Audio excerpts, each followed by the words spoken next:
자, 오늘은 이제 경계하라 시리즈 첫 번째 시간으로 유신진화론을 경계하라라는 말씀을 나누려고 하는데요.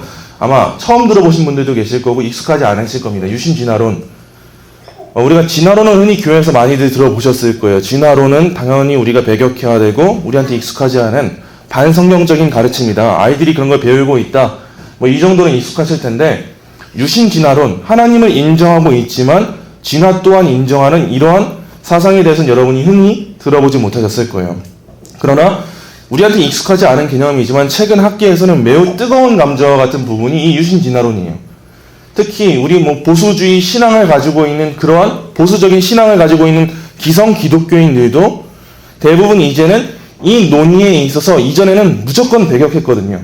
아, 그래도 진화론은 아닙니다. 하나님의 섭리의 손길이 있고 하나님의 작정이 있는데 무슨 진화가 이루어진단 말입니까? 라고 하지만 현대 많은 생물학과 지질학과 여러 그런 과학적인 분야에 대한 연구를 이제 수용하면서 왜 우리 신앙은 과학을 배격하고 있습니까? 왜 배제시키고 있습니까?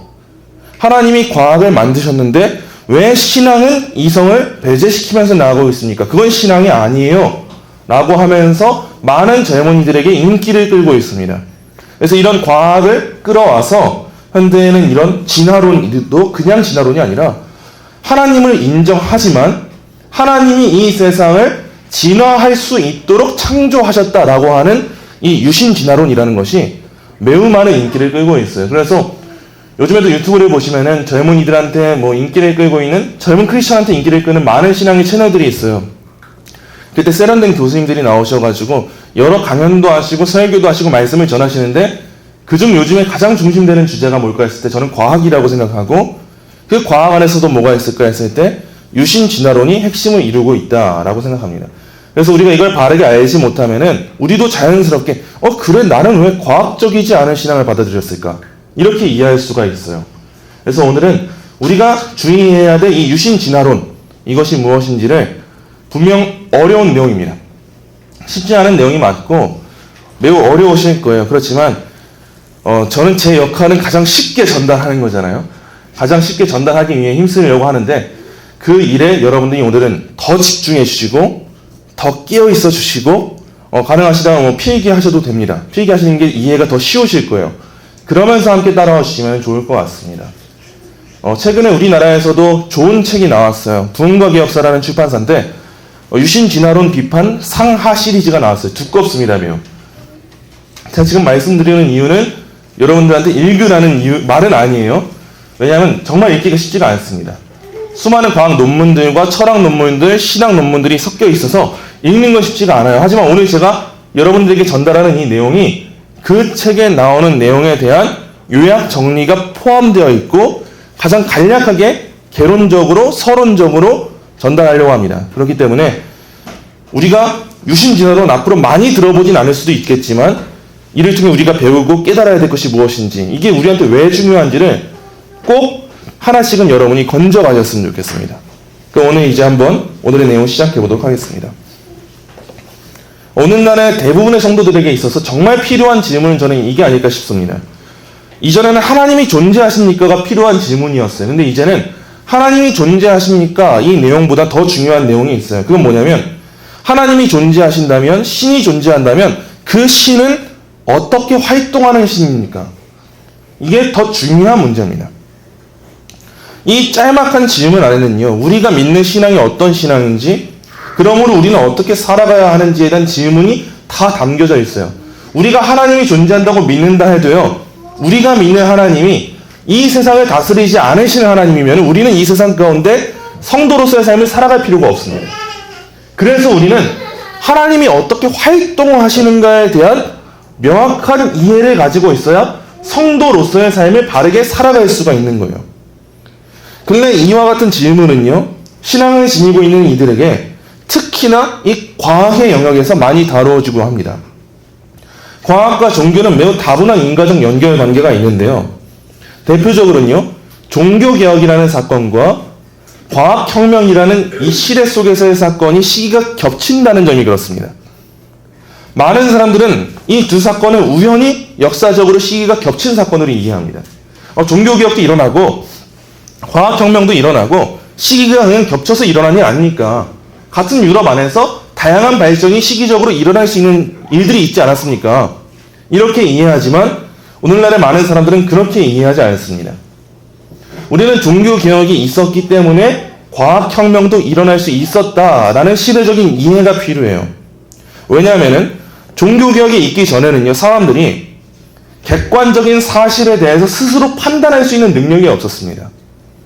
뭐가 사실이고 뭐가 진리고 뭐가 진실인지를 스스로 판단하고 그 증거를 살펴볼 수 있는 이해가 없었어요. 왜요?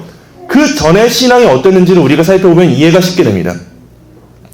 종교개혁이 있기 전까지 그 16세기까지 기독교 신앙은요, 하나님이 우리한테 허락하신 증거요, 이 성경에 대해서 스스로 판단할 수 있는 그런 기준이 없었습니다.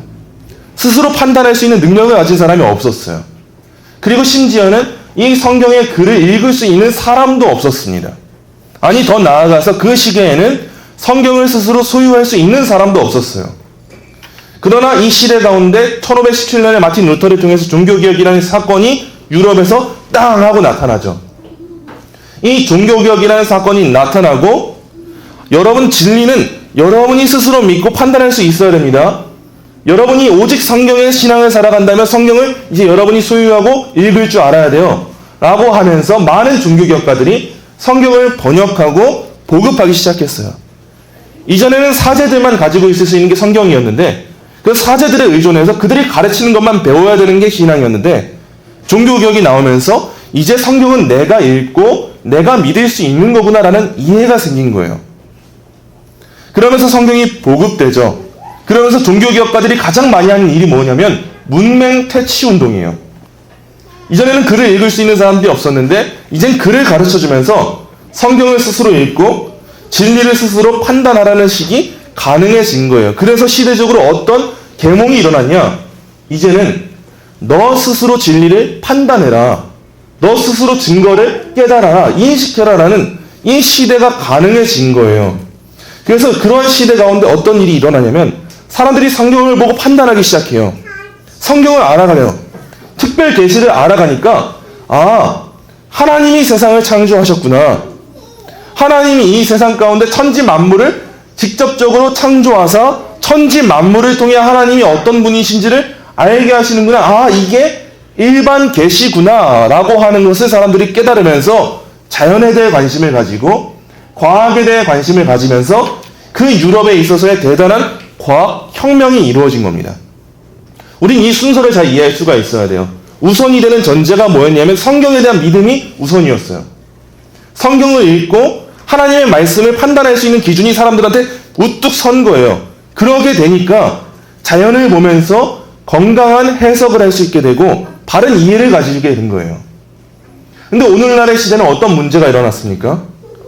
우리가 살아가고 있는 이 시대는요, 오히려 순서가 뒤바뀌게 되었어요.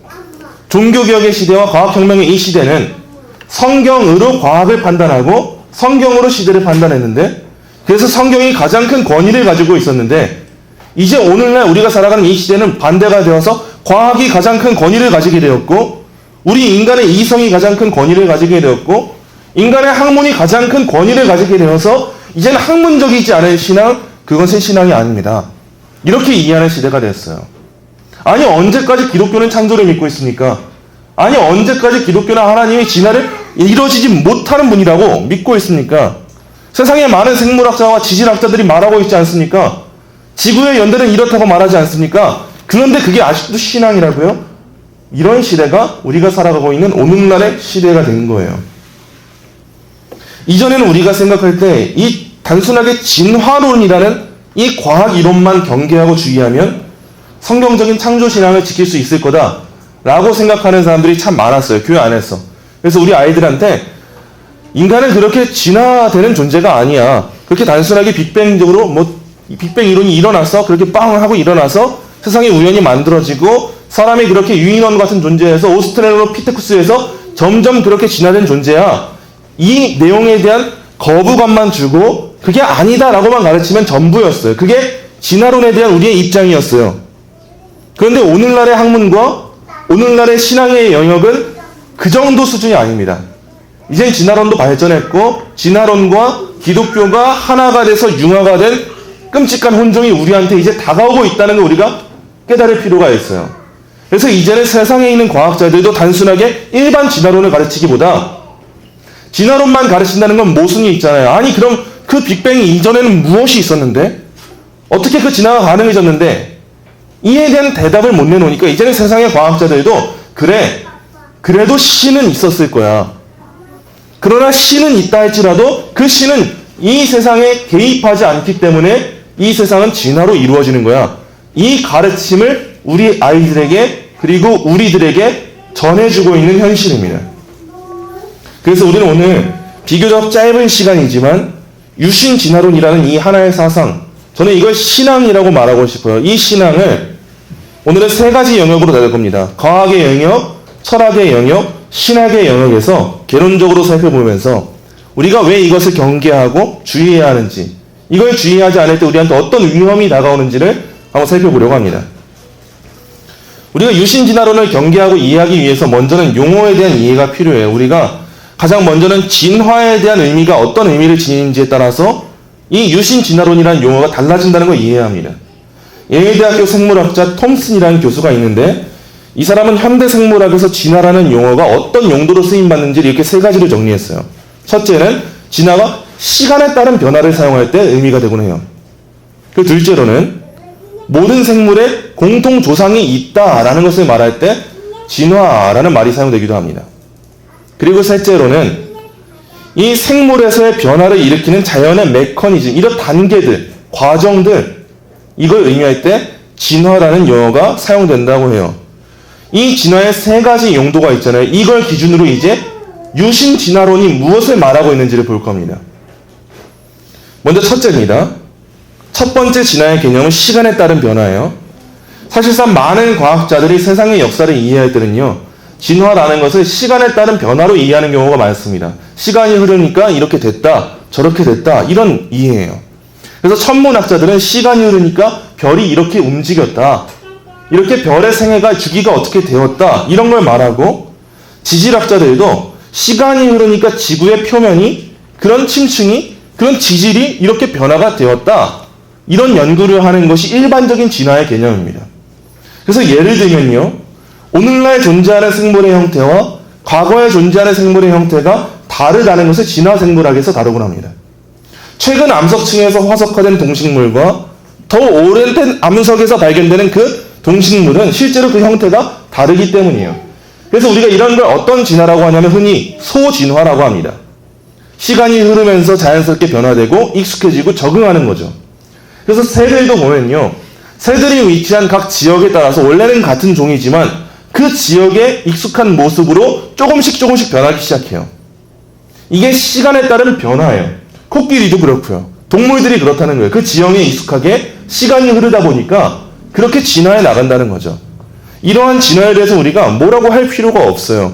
시간이 지르면 다 변하는 거니까요. 우리가 자라나고 익숙해지고 바뀌는 것처럼 이런 진화의 개념이 첫 번째 진화의 개념이에요. 시간에 따라 변하는 것. 근데 이제 둘째부터 문제가 생기기 시작합니다. 둘째 진화의 개념은 공통계보예요. 공통되는 조상이 있다는 거. 보편적인 공통이 있다는 거예요. 오늘날의 많은 생물학자들은요, 모든 생물이 하나의 공통되는 조상에 의해서 연결되어 있다는 것을 입증하기 위해서 진화라는 말을 사용합니다. 이 진화 이론은 우리는 보편적 공통계보 이론이라고 말해요.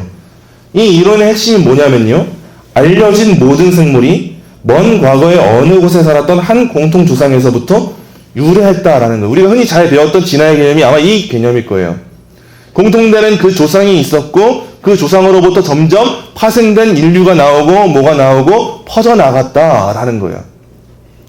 우리가 잘 아는 이 학자가 있어요. 찰스 다윈입니다. 진화하면 항상 찰스 다윈부터 여러분이 떠올리셔야 돼요. 찰스 다윈은 종의 기원이라는 유명한 책에서 이 둘째 의미의 진화가 이 세상 가운데 일어났음을 말하는데, 이 종의 기원이라는 책의 끝부분에 이렇게 유명한 말을 남깁니다. 유추를 통해 나는 아마도 지구에서 살았던 모든 유기체는 처음으로 생명력을 가지게 된 어떤 하나의 원시 형태로부터 유래된 것이 아닐까 하는 추론을 하지 않을 수 없다. 이 찰스 다윈은 최초의 생명력을 가지게 되는 어떤 원시 생물이 있는데 그 원시 생물이 점점 새로운 생물 형태로 발달하고 그들이 점차 다른 생물 형태로 발달하면서 수백만 세대가 지난 후에 지금 우리가 현재 보고 있는 모습이 됐을 것이다. 이런 과학적 이론을 제시했어요. 이 둘째 의미로서의 진화는 모든 생물이 공통 조상을 가진 것을 명시할 뿐만 아니라 생물에서 일어날 수 있는 형태적인 변화의 양에 실제로 아무런 제한이 없다라는 것을 암시하고 있습니다. 이것으로부터 파생된 세 번째 개념이 파생된 개념이에요. 세 번째 개념은 자연선택, 그리고 무작위 변이 또는 돌연변이 메커니즘의 창조 능력인데, 이제 여기서부터 지루하시죠? 쉽지 않으십니다. 그래서 저는 제 노력은 가장 쉽게 여러분들에게 잘 정리해서 요약 정리하는 건데 쉽지 않으실 거예요. 왜냐하면 여러분의 신앙이 여기에 익숙하지가 않아서 그래요. 근데 우리의 신앙에 익숙하지 않은데 현대 신앙에는 지금 이게 매우 익숙합니다. 현대 신앙은 이쪽으로 많은 발전을 이루고 있고 이제 우리에게 물밀듯이 아직 몰려올 거예요. 먼저 대상 우리 아이들이 될 것이고 그 다음 점차 우리로 될 거예요. 이 셋째 의미의 진화는 이런 개념이에요. 이 다윈이 말한 개념이 있잖아요. 찰스 다윈은 한 조상이 있고 그로부터 많은 동식물이 파생됐다. 이렇게 말하는 게 다윈의 이념이잖아요. 이 개념이잖아요. 이 다윈이 말한 개념은 하나의 전체적인 그림이라면 세 번째 이 진화의 개념은 그 진화의 과정에 대한 걸 말하는 게 이 진화의 용어예요. 어떻게 그러면은 공통적으로 파생되었을까? 어떻게 그 다음 세대가 일어나고 그 다음 세대가 일어났을까? 이 과정에 뭐가 있었을까? 그 진화는 어떤 진화일까? 이걸 다루는 게 세 번째 개념입니다. 우리는 이걸 흔히 자연선택이라고 하는데 자연선택이라는 게 뭔지를 우리가 알 필요가 있어요. 네이버 지식백과에 이렇게 나와 있어요. 주어진 환경 조건에서 유리한 유전인자를 가진 개체가 그렇지 않은 개체보다 생식률이 높아진다는 진화 이론이다. 그 결과 부적합한 유전인자를 가진 개체는 자연 도태가 된다. 인위 선발과 상반된 용어이다.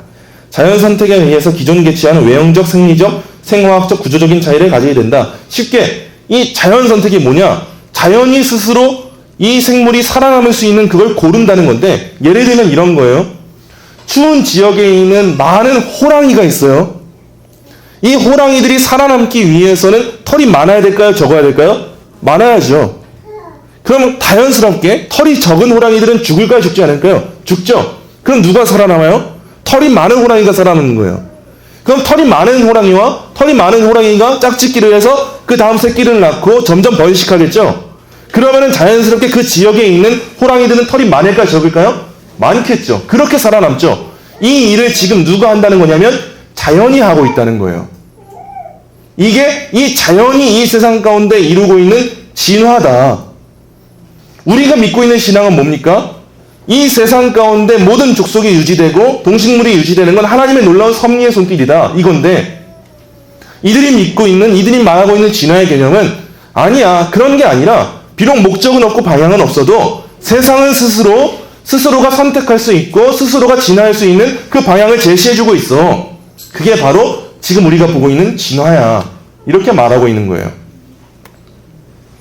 이 진화의 세 번째 의미, 이 자연선택, 돌연변이의 메커니즘의 의미로 생각할 때 생물의 역사를 어떻게 이해할 수 있게 되냐면 이 세상은 스스로 창조하는 능력이 있다라고 이해하게 됩니다. 이 세상은 스스로 이 세상에 걸맞는 무언가를 창조할 능력이 있고 이 세상을 스스로 일구어갈 수 있다라는 이해를 갖게 돼요. 그래서 보편적 공통계보 이론, 앞에 말했던 두 번째 이론, 이건 이 내용이에요. 생물의 역사를 나타내기 위한 하나의 큰 그림이라면 진화에 대한 이 세 번째 의미, 이거는 진화가 실제로 어떻게 이루어지고 있는가에 대한 그 과정에 대한 걸 말해주고 있어요. 그래서 다윈 이후의 진화 생물학자들은 이 자연선택 메커니즘, 이것이 새로운 모든 생물의 형태와 특징의 기원을 설명할 뿐만 아니라 이와 밀접하게 연관되어 있는 생각들, 쉽게 말해서 생물의 체계들의 특별히 눈에 띄는 그 설계된 모습도 설명할 수 있다라고 말합니다. 이 자연선택, 돌연변이 메커니즘을 따를 때, 이해할 때 이것으로 인해 일어날 수 있는 일들은 다음과 같습니다. 생물학자들은 생물에서 잘 조직된 많은 구조들, 나선형 앵무조개의 우아한 형태와 보호 껍데기, 척추 동물의 눈의 상호 의존적 부분들, 새의 날개에 서로 맞물린 뼈, 근육 및 깃털 등이 어떤 목적을 위해 설계된 모습을 보이는 것을 알고 있었다. 다윈 이전인 19세기에는 생물학자들이 생물이 그들의 환경에 잘 적응한 방식에 대해 특별히 놀라워했다. 생물학자들은 생물의 환경에 대한 이런 적응을 유능한 지적 설계자의 계획과 창조적 상상력이 만들어낸 것이라고 생각했다. 이전에는 이런 이해를 갖고 있었다는 거야. 아니, 어떻게 저런 게 생길 수 있지? 어떻게 저런 구조를 가질 수 있지? 이건 도저히 우리 진화로서는 이해할 수가 없어라고 생각했는데 다윈이 등장하고 그 이유에 대해서 달라진 거예요. 그러나 다윈과 현대 신다윈주의자들은 생물의 설계된 모습은 순전히 방향성 없는 메커니즘, 특히 자연선택 무작위 변이 메커니즘의 결과물로 더 간단히 설명할 수 있다고 주장했다. 예를 들면 이런 상황이에요. 앞서 말한 것과 비슷하겠지만 추운 곳에 사는 목동은요, 양이 살아남을 확률을 높이기 위해서 당연히 털이 많은 양과 털이 많은 양을 짝짓기 시키겠죠. 그렇게 해서 점점 양의 생존을 높이겠죠. 근데 사람만 그 일을 가능케 하는 것이 아니라는 거예요. 세상이 스스로 이 일을 가능케 할 수 있다는 겁니다. 세상이 스스로 털이 없는 양들을 죽게 하고 털이 있는 양들만 살아남게 해서 세상은 스스로 그 세상의 환경에 걸맞는 창조 능력을 지니고 있다를 말하는 게 이 신다윈주의자들의 주장이에요. 결함이 있는 동물들은 살아남아서 새끼를 낳을 확률이 매우 적죠. 근데 이로운 변이를 가지고 있는 새끼는 살아남아서 더 이로운 그런 유전자를 전해주겠죠. 다윈은 이 과정, 이 무작위로 변이되는 이 과정에 자연선택이 작용하는 것이 사육자 못지않게 매우 지적이고 매우 의미 있는 방식으로 일이 이루어지게 한다라고 본 겁니다. 그래서 굳이 사람이 털이 많은 양과 털이 없는 양을 구별하지 않아도 돼요. 추운 시기를 고려하지 않아도 돼요. 왜요? 자연이 이 일을 이루고 있으니까요. 바로 이것이 다윈의 위대한 통찰이었고 다윈 이전과 이후의 과학자들은 매우 다른 시각을 가지게 되었어요. 이전에는 우리 인간에 대해 이해할 때도 아니 인간의 이 수많은 세포가 어떻게 하나의 몸을 이루고 있지? 이 수많은 혈관들이 어떻게 각자의 역할을 하고 있고 수많은 장기들이 각자의 역할을 하고 있지? 이렇게 이해하고 있던 것이 우리 인간의 통찰이었는데 다윈 이후의 이 세상의 통찰은 그 정도가 아니라 이 세상에 살아남기 위해 자연스럽게 그런 변화가 이루어진 거지. 세상은 지금 그런 능력을 만들어내고 있는 거지. 지금 이렇게 말해주고 있다는 거예요. 그래서 독일 출신의 미국 진화생물학자인 에른스트 마이어라는 유명한 사람이 있는데 그 사람이 다윈주의에 대해서 이렇게 말했습니다. 다윈주의의 진짜 핵심은 자연선택 이론이다. 이 이론이 다윈주의자들에게 중요한 이유는 그것이 적응, 즉 자연신학자가 설계라고 부르는 그 현상을 신의 간섭이 아닌 자연적인 방법에 의한 것으로 설명해주기 때문이다. 이 다윈주의자들과 신다윈주의자들이 주장하는 것처럼 만약 이 세상이 설계된 것처럼 보이는 것이 환상이라면요. 그것이 진짜가 아니라면요. 그런 실체를 만들어낸 메커니즘도 역시 완전히 무작위적이고 목적이 없어야 된다는 거예요. 만약 진짜 이 진화를 통해서 이 세상이 이루어졌다면 이 세상은 어떠한 목적도 지니고 있지 않아야 합니다. 어떠한 의미로 지니고 있으면 안 되는 거예요. 그래서 이 진화의 셋째 의미는 이 진화의 의미를 인정하는 유신론자, 유신진화론자들에게 사실상은 신학적인 많은 갈등을 일으켜요. 하나님을 인정한다는 건 어떤 신앙입니까? 하나님의 주권을 인정하는 신앙이에요. 하나님의 목적이 있다는 걸 인정하는 신앙이에요. 하나님의 분명한 계획이 있다는 것을 인정하는 신앙이 우리의 신앙인 거예요. 하나님의 놀라운 작정과 섭리의 손길이 있다는 것을 믿는 게 우리의 신앙인데 우리가 진화의 의미를 받아들인다면 진화는 말하고 있는 게 뭐냐 했을 때 쉽게 말해 이겁니다. 이 세상은 어떤 계획과 목적도 없이 그저 흘러가고 있습니다를 말하는 게 진화의 개념이에요. 그저 이 세상에 걸맞게 이 세상에 유익하게 그저 흘러가는 것이지 어떤 목적도 없습니다를 말하는 게 진화인데 하나님을 믿는다고 고백하는 사람들이 이 진화의 개념을 받아들인다면 어떤 부족한 모습들이 생길까요? 이젠 이 세 가지 진화에 대해서 유신이라는 말에 붙여서 더 깊게 평가해 보려고 합니다. 먼저 첫째 의미의 진화, 시간에 따른 변화를 주장하는 유신 진화론자들이 있어요. 첫째 의미의 진화, 이 시간에 따라 이 세상은 변화한다라고 우리가 말한다면요. 그리고 나아가서 그 유신 진화론자가 하나님이 시간에 따라 이 세상을 변화시킵니다 라고 말한다면 그 말 자체에 대해서 우리는 이의를 제기할 필요가 없어요. 시간에 따라 하나님이 이 세상을 움직이시고 주장하시고 역사하시는 분이시기 때문에 첫째 의미의 진화를 우리가 말하고 있다면 거기에 대해서 우리가 어떤 문제도 삼을 필요가 없습니다. 그러나 문제가 있다면 이제 둘째 의미부터가 문제가 생깁니다. 둘째 의미는 보편적인 공통 조상이 있다라는 거였죠. 하나님이 연속적이고 점진적인 생물의 변화를 일으키셔서 생물의 역사를 다윈이 말하고 있는 것처럼 하나의 뿌리에서 수많은 가지가 번져나가는 식으로 이해하는 사람들, 그러면서도 하나님이 있다고 말하는 사람들, 이 사람들의 논리는 일관성이 없지는 않지만 모순되는 점이 참 많습니다. 성경적 유신론자들을 포함해서 유신론자들이 생각하는 하나님은요, 분명히 연속적이고 점진적인 변화를 일으킬 수 있는 분이기 때문에 일관성이 없다고 말할 수는 없어요. 그러나 그럼에도 불구하고 우리는 성경을 통해 이 세상을 이해하기 때문에 어떤 반론을 제기할 수 있냐면, 우린 단순히 하나님이 하나의 종류만 창조하셔서 이 세상에 변화되게 하시고 보편적인 조상이 되게 하셔서 가지쳐 나가게 하셨다라고 하는 이해가 가장 맞부딪히는 것을 성경에서 발견할 수가 있습니다. 우린 창세기 1장만 보더라도 하나님의 창조가 어떻다는 걸 보게 되냐면, 하나님이 하나의 공통 조상만 세우시고 이 세상의 창조를 끝맺으신 창조가 아니라 서로 다른 조상을 세우시고 서로 다른 종류를 창조하시고 서로 다른 종류 가운데 번식되고 이 세상이 번성하게 하셨다는 사실을 발견하게 돼요. 그래서 성경을 믿는 이 신앙을 가진 유신론자들은요, 이 두 번째 개념에 대해서 문제를 제기하게 됩니다. 또한 더 나아가서 인간과 하등 동물들이 같은 조상을 가지고 있다는 것도 이의를 제기할 수밖에 없어요. 왜냐? 인간은 하나님의 형상으로 지음받았기 때문입니다. 이런 신학적인 반론과 더불어서 생물의 역사에 대한 이러한 이해는요, 사실상 오늘 과학에서도 많은 이의 제기를 받고 있다는 것이 현실이에요. 과학의 영역에서도요. 셋째 의미의 진화, 우리가 좀 더 주목하고자 하는 건 셋째 의미예요. 유신 진화론의 어떤 지지자들은요, 진화 과정이 방향성이 없는 과정이라고 말해요. 쉽게 말해서 목적이 없는 과정이다 라고 말합니다. 대표적인 유신 진화론자인 사람이 있는데 이 사람이에요. 다윈의 하나님 찾기라는 책을 쓴 케네스 밀러라는 사람인데, 이 사람은 자신의 책에서 이런 말을 계속 반복해요. 진화는 계획이나 목적 없이 일어난다. 진화는 무작위적이며 방향성이 없다. 이런 유신 진화론자들이 말하는 건 진화는 의미가 없다는 거예요. 목적이 없다는 거예요. 뚜렷한 방향성이 없다는 거예요. 그래서 이런 견해를 지지하는 사람들은요, 이 중요한 문제에 대해서 그들이 어떻게 생각하는지 말하기를 사실상 꺼려왔습니다.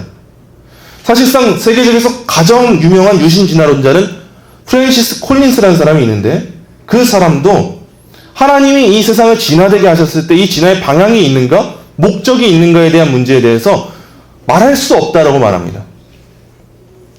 어쨌든 유신 진화론이 신다윈주의 진화 메커니즘이나 다른 진화 메커니즘들의 창조 능력을 지지하고 있기 때문에 생물에서의 실질적인 설계를 부정하는 것으로 이해하는 경우에는 우리 신앙에 매우 큰 문제를 낳습니다. 지금 수많은 과학적인 증거가 자연선택 메커니즘의 창조 능력에 대해서 부정하고 있어요. 만약 공통되는 조상이 있고 공통되는 유전자가 있다 할지라도 그 유전자는 수많은 이런 종류들을 낳을 가능성이 현대 과학에서도 불가능하다는 것이 입증되고 있기 때문입니다. 이 난제를 좀 더 살펴보려고 하는데요, 이 유신 진화론의 모순이 무엇인지 우리가 바르게 이해할 필요가 있어요. 유신 진화론을 믿는 사람들은 이 단계를 믿어요. 자연선택 이론과 수없이 많은 돌연변이가 이 세상 가운데 자연스럽게 일어날 수 있다는 걸 믿어요. 이들이 믿는 이 진화론은요, 항상 목적이 없고 방향성이 없어요. 근데 이들이 하나님을 믿는다고 할 때 문제가 생기는 게 뭡니까? 새로운 형태를 이들이 만들어갈 수 있다, 세상은 만들 수 있다라고 말할 때, 그럼에도 저는 하나님을 믿습니다라고 말하면 어떤 문제가 생기냐면, 하나님이 어떤 분이신지에 대해서 이들이 놓치고 있다는 문제가 생깁니다. 하나님이 이 세상을 만드시고 단순히 이 세상을 버려두시는 분이라고 성경이 말하고 있다면 이들이 말하는 것은 의미가 없겠죠. 하지만 성경이 말하는 것을 따를 때 하나님은 어떻게 일하시는 분입니까? 이 세상을 만드시고 끝맺으시고 다른 어떤 일도 하지 않으시고 책임이 없는 분이십니까? 그렇지가 않아요. 우리의 머리털까지도 세시고 하늘 나는 새를 굶기지 않으시는 분이 우리 하나님이시라는 거 우린 알고 믿고 있어요. 그게 기독교 신앙인 거예요. 그런데 이 진화, 자연선택과 돌연변이 메커니즘을 믿는 진화, 방향성 없고 목적 없다는 것을 믿는 이 진화와 하나님은 목적이 있는 일을 하신다는 기독교 신앙이 합쳐진다면 그것은 논리적인 모순이 되지 않을 수가 없다는 거예요. 그래서 이 견해는요, 신학적으로 매우 큰 문제를 낳습니다. 사실상 이신론과 다름이 없어요. 이신론이 뭐냐면 하나님이 세상을 창조하셨지만 돌보지는 않는다는 거예요. 창조하시고 끝내셨기 때문에 우리 인간 스스로 인간의 역사를 만들어낼 수 있다는 게 이신론이에요. 사실 유신 진화론자들은 이걸 말하고 있는 거예요. 하나님이 세상을 창조하시고 그 수많은 진화의 능력이 담은 생물체를 허락하셨지만 그 이후의 일에 개입하시지 않는다는 것이 이 유신 진화론자들의 핵심인 거예요. 그래서 이전의 진화론자들은 하나님을 인정하지 않았지만 오늘날 우리에게 다가오고 있는 이 진화론자들은 과학의 영역에서도 하나님을 인정하며, 여러분이 지금 이걸 받아들이지 못하는 것은 이성적이지 못한 신앙이에요. 현대 과학은 이렇게 말하고 있어요. 말 되지 않습니까? 하나님이 진화를 못하시는 분이십니까? 이렇게 우리한테 묻고 오는 거예요. 우리는 이에 대해서 이제 신학적인 비판을 가질 수 있어야 됩니다. 유신 진화론에 대한 토론은요, 신학의 관점에서 볼 때 사실상 성경의 첫 3장에 관한 토론이에요. 성경의 첫 3장을 어떻게 이해하고 읽고 있는지에 대한 문제가 이 유신 진화론에 대한 싸움입니다. 이 성경의 첫 3장을 우리는 어떻게 해석할 것인가? 이건 매우 중요한 질문이에요. 왜냐하면 성경의 사실상의 이 첫 3장은 이후의 모든 내용들에 대한 전제가 되기 때문입니다. 창세기 1장부터 3장에서 성경은요, 하나님이 행하신 일들에 대한 핵심 진리를 교훈하고 있어요. 예를 들면 이런 일들이에요. 창조, 우주의 기원, 지구 위의 식물과 동물의 창조하심, 인류의 기원과 단일함, 남자와 여자의 창조, 혼인의 기원, 사람의 죄와 죽음의 기원, 죄에서 구속함을 받아야 할 사람의 필요성. 사실상 하나님이 행하신 일과 우리 인간을 아는 지식에 대한 가장 핵심적인 내용이 창세기 1장부터 3장에 다 나오는데, 이 3장을 어떻게 이해하냐에 따라서 우리의 신앙은 달라지고 왜곡될 수밖에 없다는 거 우리가 경각심을 가지고 이해할 필요가 있습니다. 우리가 유신 진화론을 성경적으로 신학적으로 이해하기 위해서 주목하고자 하는 바는요, 다른 문제가 아니에요. 과학적으로 이게 옳으냐 그러냐 그런 문제가 아니라 사실상 우리가 더 주목해야 될 바는 창세기 1장부터 3장을 역사적인 서술로 이해해야 하는가 아닌가에 대한 문제입니다. 여기서 역사적 서술이라는 말을요, 저명한 신학자 웨인 그루덴이 이렇게 말했어요. 역사적 서술이 뜻하는 바는 보고자가 읽는 이로 하여금 실제로 일어났음을 믿기를 바라는 사건들을 알리는 보도라는 의미다. 여러분, 우리가 창세기 1장부터 3장을 역사적인 서술로 읽는다는 것은 이런 말이에요. 하나님이 성경의 독자들로 하여금 실제로 일어났음을 믿기를 바라는 사건을 알리는 이 보도를 실제로 우리가 믿고 있는가에 대한 문제가 이 성경을 믿는 문제예요. 우리는 성경적으로 신학적으로 유신 진화론을 이해할 때 창세기 1장부터 3장을 역사적인 서술로 이해해야 된다는 그 이해가 우리한테 충분하게 있어야 돼요. 오늘날 유신 진화론자들에게 생기는 모든 문제가 어디서 나오냐면, 이들은 창세기 1장부터 3장의 내용을 역사적 서술로 읽는 것이 아니라 비유적으로 읽고 풍유적으로 읽고 모형적으로 읽기 때문에 나오는 문제가 그들의 문제예요. 유신 진화론자들의 창세기 1장부터 3장에 대한 해석입니다. 그들은 첫 3장을 이해할 때 그것들이 실제로 일어난 사건이라고 믿지 않아요. 역사적 서술로 믿지 않아요. 이 장들을 비유로 읽거나 풍유로 읽거나 은유로 읽어야 된다고 이해하는 것이 이들의 주장이에요. 그래서 데니스 라무르라는 사람이 있는데, 이 사람은 이런 말들을 해요. 아담은 존재한 적이 없었다. 성경은 사실은 한 번도 일어난 적이 없었던 일인 하나님이 어떻게 생명 유기체를 창조하셨는지에 대해 진술한다. 한 번도 일어난 일이 없었던 일이라는 거예요. 그리고 성경에서 정말로 있었던 역사는 대략 창세기 12장 즈음에서 아브라함에서부터 시작한다. 그 전에 있었던 일은 실제로 있었던 역사적인 사실은 아니라는 거예요. 그렇기 때문에 우리의 나름의 해석으로 그 본문을 이해하고 해석할 수 있다는 거죠. 또 어떤 이들은 이 역사적인 서술로 이해하는 것이 아니라 시와 풍유로 이해하는 사람도 있고요. 비유적이면서 신학적인 문헌으로 이해하는 사람도 있고, 또 어떤 사람들은요, 아담과 하와를 지은 이야기를 두 사람이 독특하게 지음받은 방식에 대한 이야기가 아니라 원형에 대한 이야기다. 사람이 어떤 존재냐, 사람은 이런 존재다, 이것만 보여주는 이야기가 아담과 하와의 창조라고 이해하고 있어요. 사실상 이 다양한 이야기들이지만 모든 접근의 결과는 동일합니다. 실제 사건으로 믿지 않는 거예요. 이런 확신의 이유를 이해하기 위해서 우린 유신진화론을 더 세밀하게 이해할 필요가 있어요. 웨인 그루뎀은 유신진화론이 믿는 게 뭔지를 이렇게 말해요. 하나님은 물질을 창조하셨다. 그 이후에 모든 생명체가 순전히 자연 과정을 통해 진화할 때까지 물질의 자연적 작용을 유도하거나 그것에 개입하거나 직접 행동하여 경험적으로 탐지될 만한 변화를 일으키지 않으셨다. 하나님은 창조하셨어요. 근데 진화가 일어나는 일에는 개입하지 않으셨다는 게 유신진화론자들의 핵심적인 믿음이에요. 이 저명한 유전학자이고 또 바이오로고스 재단의 설립자, 이 사람이 유신진화론의 대표주자예요. 프랜시스 콜린스는 유신진화론을 이렇게 설명해요. 이게 유신진화론이 믿는 바입니다. 첫째, 우주는 약 140억 년 전에 아무것도 없는 무에서 나타났다. 둘째, 개연성이 상당히 없음에도 불구하고 우주의 속성들은 생명에 정확하게 맞추어진 것으로 보인다. 셋째, 지구에 있는 생명의 기원에 정확한 메커니즘은 여전히 알려지지 않았지만 일단 생명이 일어난 후에는 진화와 자연선택의 과정이 오랜 기간에 걸쳐 생물학적 다양성과 복잡성의 발전을 허용했다. 목적은 없지만 그렇게 이루어졌다는 거예요. 넷째, 진화가 일단 진행되고 난 후에는 어떤 특별한 초자연적 간섭이 필요하지 않았다. 하나님의 개입이 없었다는 겁니다. 다섯째, 사람은 이런 과정의 부분이며 대형 유인원들과 공통조상을 공유한다. 여섯째, 그러나 사람은 진화론으로는 도저히 설명될 수가 없다는 점에서, 그리고 영적인 본질을 암시하는 점에서 독특하다. 여기에는 도덕법의 존재가 포함되며 또한 전 역사에 걸쳐서 하나님을 발견하고자 찾아온 인간의 모든 문화가 포함된다. 그렇다면 이들이 믿는 바가 이런 내용이라면요, 이들이 하나님은 살아계신다, 하나님은 생명의 창조주시다라는 이 말의 의미는 어떤 의미겠습니까? 그들이 빈번하게 하나님을 믿는다고 말해요. 세상을 하나님이 창조하셨다고 말해요. 그러나 하나님이 태초에 어떤 자연 법칙적 속성들을 가진 물질을 창조하셨고 그 이후에 하나님의 직접적인 활동이 없었다고 말한다면 이들은 하나님을 창조자라고 진정 말할 수가 있을까요? 이들이 믿고 있는 인간론도 우리와 달라요. 창세기 1장부터 3장에 대한 해석이 달랐어요. 유신진화론을 지지하는 사람들은요, 아담과 하와가 실제로 존재했던 역사적인 인물인지에 대해서도 의견이 갈립니다.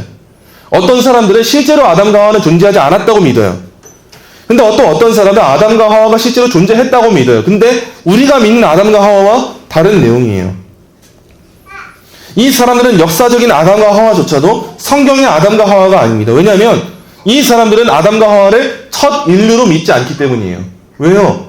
아담과 하와가 있기 위해서는 그 이전에 수천 명의 사람들이 이전에 준비되어야 됐고, 그 이전에 또 조상들이 있어야 됐고, 그 이전에 또 공통되는 보편의 조상이 있어야 되기 때문에 아담과 하와는 실제적인 첫 사람일 수 없고, 이전에 수천 명의 사람들이 있었지만 그 중에서 하나님께서 한 남자와 한 여자를 택해서 한 남자를 아담이라 하셨고 한 여자를 하와라고 하신 거예요. 그게 성경이 말하는 아담과 하와예요.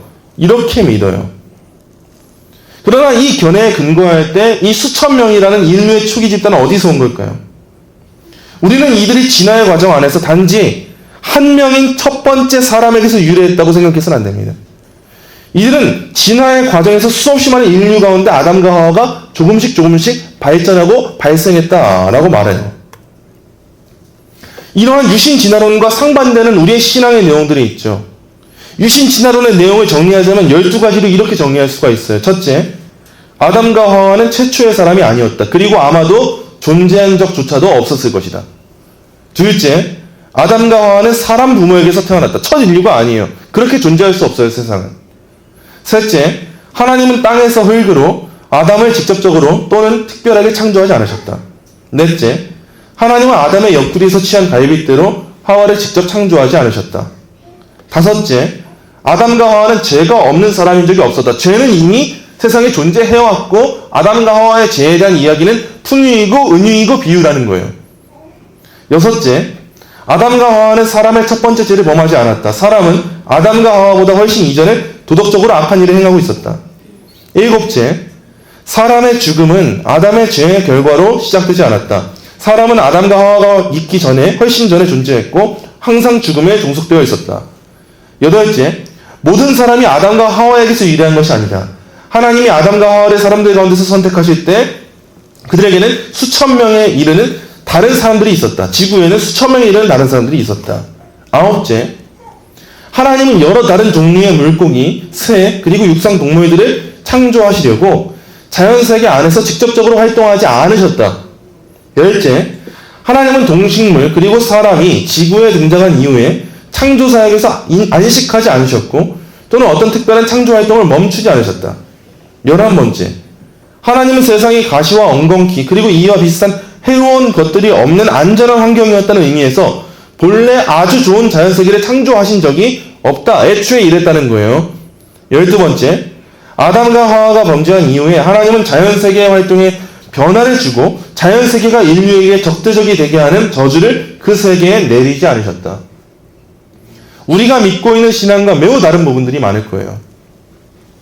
창조에 있어서 하나님의 적극적인 역할에 대해서 인류가 유래한 최초의 남자와 여자의 존재에 대해서 또 그리고 아담의 죄의 결과로 인한 사람의 도덕적인 타락에 대해서 창세기 본문이 분명 가르치고 있는데 그 내용을 부인하고 있는 이 유신 진화론자들은 사실상 성경을 진리로 인정하지 않는 것과 다르지 않아요, 여러분. 아무리 많은 과학적인 데이터를 가져오고 아무리 많은 이성적인 데이터를 가져오지만 그 안에 성경의 내용과 부합하지 않는 그러한 가르침이 전해진다면 그들이 믿고 따르는 진리는 성경의 진리가 아니라 사실은 이 세상의 진리인 거예요. 그 진리가 전제가 되었기 때문에 성경을 해석하는 눈이 왜곡돼 버린 겁니다. 그러나 종교개혁과 과학혁명이 일어났던 그 시대처럼 우리가 늘 견지해야 될 삶의 자세는 뭐냐면 성경의 권위를 잃지 않는 자세예요, 여러분. 우리는 성경이라는 특별 계시에 눈을 들어서 이 안경을 써서 일반 계시를 이해하는 자들이지 일반 계시로 특별 계시를 이해하는 자들이 아니라는 겁니다. 유신 진화론자들이 공개적으로 인정하는 것처럼 이 세상은요 결국 진화론에 의해서 돌아간다는 게 이들의 핵심 주장인 거예요. 유신 진화론의 주장과 창세기 1장부터 3장 사이의 모순을 제거하려면 창세기 1장부터 3장에 있는 거의 모든 본문의 역사성을 부인해야 합니다. 그걸 제거해야 모순이 사라질 수밖에 없어요. 창세기 1장은 하나님이 식물, 동물, 그리고 사람을 창조하기 위해 행동하셨다는 것을 분명히 확언하고 있어요. 그러나 유신 진화론에 따르면 하나님은 식물, 동물, 사람을 창조하심에 있어서 직접적으로 시간적으로 분별할 수 있게 행동하시지 않은 분이 됩니다. 과연 유신 진화론은 빅뱅 때에 우주가 창조된 이후로 하나님은 무엇인가를 능동적으로 만드신 것이 아니라 단지 모든 형태의 생명체들의 기원에 직접적으로 책임을 지는 정도, 그 정도로만 유지하셨다고 주장하는 게 이들의 주장인 거예요. 창조 교리를 이처럼 수정하는 건요, 확실히 생물학적 기원에 대한 현대 신다윈주의와 더 어울립니다. 이 현대 신다윈주의는 의미 없기 때문에, 목적 없기 때문에, 방향 없기 때문에 그냥 말 뱉어놓으면 끝인 거예요. 그게 사실 더 어울려요. 그러나 창세기 본문과 창조와 관련된 기독교 교회의 역사적 교리와 유신 진화론은 사실상 어울리지 않습니다. 창조 교리에 따르면 이 세상은 자연 선택이나 무작위 변이에 따라서 그렇게 움직이는 세상이 아니라 하나님의 능력 있는 창조 가운데 하나님의 놀라운 보존의 섭리의 손길 가운데 운행하고 있기 때문입니다. 성경의 가르침을 따를 때 요한복음 1장 3절입니다. 만물이 그로 말미암아 지은 바 되었으니 지은 것이 하나도 그가 없이는 된 것이 없느니라. 이뿐입니까? 성경이 수없이 많은 가르침은 하나님에 의한 창조를 말하고 있고 하나님에 의한 보존을 말해주고 있어요. 성경은 이렇게 하나님이 일하시는 분이라는 사실을 말해주고 있어요. 마찬가지로 아담과 하와의 이야기도 그렇습니다. 이 아담과 하와의 이야기를 아무리 넓게 해석한다 할지라도 이 이야기는 인류의 공통 조상에 의한 반역 활동으로 말미암아 그들의 후손들에게 타락한 또는 결함이 있는 그런 도덕적 성품이 유전되는 결과를 나타나도록 했다는 것을 최소한 분명하게 확언하는 것으로 여겨집니다. 그런 점에 있어서 창세기 1장부터 4장은 어떻게 이루어집니까? 아담과 하와의 후손들 사이에서 죄가 점진적으로 확장되는 걸 보여줘요. 실제로 아담과 하와가 죄를 지었고 그 이후에 죄가 세상에 들어와서 죄가 점점 유전되고 확장되는구나를 보여주는 게 성경의 가르침인데, 유신진화론자들은 그냥 말해놓으면 끝인 거예요. 아담과 하와 이전에 사람들이 있었고 그 사람들이 있기 전에 세상엔 죄가 있었다, 가시가 있었고 엉겅퀴가 있었다, 이렇게 말하면 끝인 거예요. 그러나 창세기 1장의 역사적 해석을 축소하는 것조차 부인함으로써 유신진화론은 사실상 타락의 교리와도 충돌합니다. 또 타락의 교리와 충돌하기 때문에 속죄 교리와도 충돌합니다. 또한 모든 남자와 여자가 공통 조상에게서 물려받은 부패한 죄가 있다는 것을 부정하기 때문에, 그렇다면 한 남자로부터 받은 죄에 대한 그 사실을 부정하기 때문에 결국 로마서의 가르침에 대한 한 남자로부터, 한 사람으로부터의 구원에 대해서도 부정할 수밖에 없는 거예요. 유신진화론자들은 아담에 의한 죄의 전가를 믿지 않습니다. 그렇다면 사도 바울의 가르침과 부딪힐 수밖에 없는 거예요. 죄가 세상에 한 사람으로 말미암아 들어왔습니다. 그러나 우리가 믿고 따르는 구원론은 뭡니까, 여러분? 한 사람으로 말미암아 들어온 이 죄가 한 사람으로 말미암아 의가 되는 것, 의롭다 칭함받게 되는 것, 이러한 성경의 가르침과 부딪힐 수밖에 없는 거예요. 그러나 유신진화론자들은 아담과 하와가 존재한 적이 있다는 것을 부인하거나 아담과 하와가 존재해서도 죄의 상태로 타락하지 않았고 인류가 아담에게서 유래한 것이 아니라고 주장해요. 이 모든 경우에서 유신진화론은 아담이 하나님께 대항한 단 한 번의 반역행위의 결과로 모든 인간이 죄인이 되었다라는 이 사상을 치명적으로 약화시키고 있어요. 또한 그렇다면 예수님의 속죄사역도 수없이 많은 구원론적인 증거들도 교회론적인 가르침들도 성경의 모든 내용들이 다 축소되고 충돌될 수밖에 없는 거예요. 그런 점에 있어서 웨인 그루뎀이라는 아까 말한 이 학자는요, 유신진화론에 대한 성경적인 신학적인 비판을 정리하면서 자기 주장을 핵심적으로 이렇게 요약해서 서술합니다. 첫째, 창세기 1장부터 3장을 비역사적으로 읽는 것은 본문 자체에 있는 요인들로 인한 것이 아니라 진화론적 해석의 틀, 곧 이 책의 과학적 철학적 논문들이 정당하지 않은 것이라고 밝힌 틀에 앞서 받아들이고 있기 때문이다. 둘째, 창세기에 있는 몇 가지 문학적 요인은 창세기 1장부터 3장이 역사적 진술로 이해되도록 의도된 것이라는 강한 증거를 보여주며 실제로 일어난 사건들을 보도하는 것이라고 주장한다. 셋째, 예수님과 신약성경의 기록자들은 신약성경에 속한 10권의 책에서 창세기 1장부터 3장에 있는 유신진화론과 일치하지 않는 몇 가지 사건의 역사성을 단언한다. 성경이 역사성을 말해주고 있다는 거예요. 만일 창세기 1장부터 3장에 있는 이 사건들 가운데 몇 개의 역사성이 부인된다면 이 사건에 근거하는 많은 결정적인 기독교 교리들이 침해되거나 상실될 것이다. 오늘 우리가 이렇게 유신진화론에 대해서 개론적으로 살펴봤어요. 사실 쉽지 않은 내용입니다. 이 짧은 1시간 동안 이 유신진화론에 대해서 우리가 나눈다는 것은 매우 거의 불가능에 가까운 일이에요.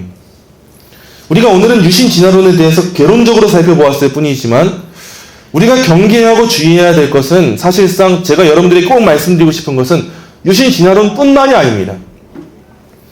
우리가 오늘 살펴본 내용은 표면적으로는 유신진화론이에요. 유신진화론이라는 이 사회 사상이에요. 과학 이론이에요. 그러나 우리가 진정 주의하고 경계해야 될 것은 표면적으로는 유신진화론이지만 사실상 본질적으로는 어떤 내용이냐면요, 성경의 권위에 대한 문제입니다. 유신진화론은 현대 과학과 인간의 이성을 성경보다 더 우위에 놓았어요. 그 결과 과학으로 성경을 해석하는 그릇된 오류를 범하고 말았습니다. 우리는 성경적인 창조신앙을 지녔기 때문에 유신진화론자들을 매우 얕보면서 그들의 신앙 없음을 너무도 쉽게 비난하고 평가할지도 몰라요. 물론 맞습니다. 우리는 유신진화론을 성경적 가르침으로 받아들이기에 많은 부분이 어려움이 있다는 사실을 인정하지 않을 수가 없어요. 그러나 우리가 거기서 그치지 않고 더 나아가서 우리의 신앙을 점검하고자 한다면 과연 나는 지금 유신진화론을 믿고 따르고 있지는 않지만 내 삶의 다양한 부분에서 성경의 권위를 우위에 두고 있는가에 대한 문제를 주목할 수가 있어야 합니다. 유신진화론은 과학을 진리보다 우위에 두었죠. 신앙보다 우위에 두었죠. 과학을 전제 삼았죠. 그러나 우리의 삶을 돌아볼 때 우리의 삶에서도 과학이 아닌 다른 무언가가 진리보다 우위에 있고 전제되는 경우가 사실상 수없이 많을 거예요. 우리 눈에는 아주 사소한 문제처럼 보일지 모르지만 만일 우리가 성경의 권위보다 우위에 삼는 무언가가 있다면 유신진화론이 성경의 이 창세기의 1장부터 3장의 내용을 왜곡하고 있는 것처럼 사실 우리도 그렇게 왜곡하고 있는 그 삶을 살아가는 것과 다르지 않습니다. 아주 사소한 문제입니다. 가정에서 우리가 성경의 권위를 인정하지 않고 내 뜻대로 성경을 해석하면서 살아간다면요, 그것이 또 다른 유신진화론과 같은 그릇된 신앙의 형태를 낳는 거예요. 또한 우리의 인간관계에서 성경의 권위를 인정하지 않기 때문에 내 뜻이 앞서기 때문에 이웃을 시기하고 질투하고 비난하면서 헐뜯는다면요, 우리가 유신진화론은 뭐라고 말하지만 사실상 내 안에 성경의 권위를 인정하지 않는 또 다른 모습이 나타나고 있다는 것을 주목할 필요가 있습니다. 그러므로 사랑하는 성도 여러분, 오늘 우리가 살펴본 것은 유신진화론이지만 오늘 우리 안에 진정 경계해야 될 것을 바로 보기 원합니다. 유신진화론의 핵심은 이거예요. 성경의 권위를 그 무엇보다도 하찮게 여겼기 때문이에요. 우리 삶 속에 있는 성경의 권위를 인정하지 않는 그 모습들, 우리가 그것을 오늘 살펴보고 그것을 한번 주의해보기 원합니다. 세상은 다양한 방식으로 성경의 권위를 왜곡시키기 위해 힘쓸 거예요. 물론 우리는 그걸 알고 경계해야 합니다. 유신진화론 경계해야 돼요. 그리고 우리는 더 나아가서 유신진화론이라는 표면에 드러난 일이 아니라 내 안에 내면적으로 이 상황에서 성경을 인정하지 않고 있는 그 불순종들, 그러한 권위에 대한 불복종들, 그것을 경계하고 그 경계에 대한 주의를 긴장을 늦추지 않고 지속적으로 해나가는 저와 여러분이 되시길 간절히 소망합니다.